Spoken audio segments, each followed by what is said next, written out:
कश्मीर का वो भूतिया होटल। भाग 1। सफर की शुरुआत। सौरभ, रोहित, नंदिनी और प्रिया चारों कॉलेज के दोस्त थे। पढ़ाई के आखिरी साल में इन्होंने कश्मीर घूमने का प्लान बनाया। वे श्रीनगर पहुंचे और वहां से पहलगाम जाने लगे। लेकिन रास्ते में अचानक बर्फबारी शुरू हो गई, जिससे वे फंस गए। रात घिरने लगी थी और उन्हें रहने की जगह ढूंढनी थी।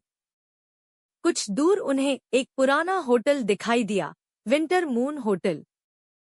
होटल बड़ा था, मगर सुनसान और अजीब सा लगा। मगर ठंड इतनी तेज थी कि उनके पास और कोई चारा नहीं था। होटल का बूढ़ा मालिक उन्हें देखकर बोला, कमरा मिल जाएगा, लेकिन याद रखना, रात को अपने कमरे का दरवाजा मत खोलना। चारों दोस्तों ने हंसी में उसकी बात को टाल दिया और अपने अपने कमरे में चले गए। भाग 2। पहली मौत। रात के करीब 2 बजे रोहित की नींद खुली। उसे ऐसा लगा जैसे किसी ने दरवाजे पर दस्तक दी हो। Talk talk talk. वह उठा और धीरे से दरवाजे के पास गया। कौन है? उसने पूछा, मगर कोई जवाब नहीं आया। थोड़ी देर बाद फिर वही दस्तक। Talk talk talk. उसे लगा कि शायद सौरभ या कोई और मजाक कर रहा होगा। वह झुंझलाते हुए दरवाजा खोलने ही वाला था कि अचानक ठंडी हवा का एक झोंका अंदर आया। जैसे ही उसने दरवाजा खोला, सामने वही सफेद साड़ी में लिपटी, बिखरे बालों वाली चुड़ैल खड़ी थी। उसकी आंखें गहरी काली थी और होंठों से खून टपक रहा था। तुमने दरवाजा खोल दिया, उसने डरावनी आवाज में कहा। रोहित के चिल्लाने से पहले ही चुड़ैल ने अपने लंबे नाखून उसकी गर्दन में घोंप दिए। खून फर्श पर फैल गया और रोहित की लाश ठंडी हो गई। भाग 3। दूसरा शिकार। सुबह हुई तो सौरभ, नंदिनी और प्रिया ने देखा कि रोहित अपने कमरे में मृत पड़ा था। उसके चेहरे पर डर जमी हुई थी और गले पर गहरे निशान थे। तीनों डर गए। सौरभ होटल मालिक के पास भागा और पूछा, यह क्या हो रहा है? होटल मालिक ने गहरी सांस ली और कहा, वर्षों पहले इस होटल में एक महिला की बेरहमी से हत्या कर दी गई थी। उसकी आत्मा इस जगह से बंधी हुई है। अगर कोई रात में अपने कमरे का दरवाजा खोलता है, तो वह उसे मार देती है। सौरभ, नंदिनी और प्रिया सहम गए। उन्होंने कसम खाई कि रात में दरवाजा नहीं खोलेंगे। भाग 4।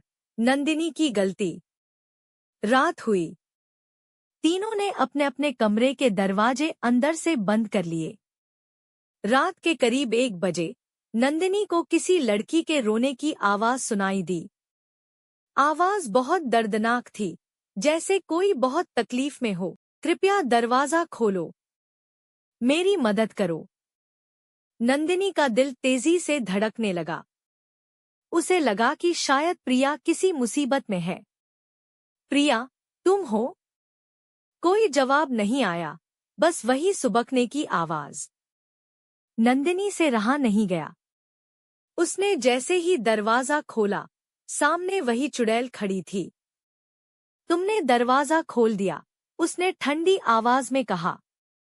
इसके बाद एक तेज झटका लगा और अगले ही पल नंदिनी का शव कमरे में गिरा पड़ा था। भाग 5। आखिरी बची प्रिया। सुबह सौरभ और प्रिया ने नंदिनी की लाश देखी तो उनकी रूह कांप गई। अब हमें यहाँ से भागना होगा, सौरभ ने कहा। वे होटल से भागने की योजना बनाने लगे, मगर तभी अचानक दरवाजा अपने आप बंद हो गया। कमरे की बत्तियां झपकने लगी और फिर एक सर्द हवा का झोंका आया और सौरभ अचानक हवा में उठ गया। प्रिया ने देखा कि सौरभ की गर्दन मुड़ रही थी। धीरे धीरे 180 डिग्री तक सौरभ की गर्दन टूट गई और उसकी लाश धड़ाम से नीचे गिर पड़ी। अब प्रिया अकेली थी। भाग 6। आखिरी लड़ाई। प्रिया अपने कमरे में भागी और दरवाजा अंदर से बंद कर लिया। Talk talk talk. दरवाजा खोलो। प्रिया कांप रही थी, मगर उसने दरवाजा नहीं खोला। Talk talk talk. प्रिया, मैं सौरभ हूँ, दरवाजा खोलो। यह सुनकर प्रिया का मन डगमगाने लगा, मगर तभी उसे याद आया कि सौरभ तो मर चुका था। नहीं, मैं दरवाजा नहीं खोलूंगी, उसने रोते हुए कहा। चुड़ैल चिल्लाई और पूरी दीवार कांप उठी, मगर प्रिया अपनी जगह से नहीं हिली। धीरे धीरे रात बीती और सूरज की पहली किरण खिड़की से अंदर आई। सब कुछ शांत हो गया। भाग 7, सच्चाई का खुलासा। प्रिया किसी तरह होटल से बाहर निकली और अपने मामा के घर जा पहुंची। जब उसने अपने मामा को यह सब बताया, तो उनके चेहरे का रंग उड़ गया।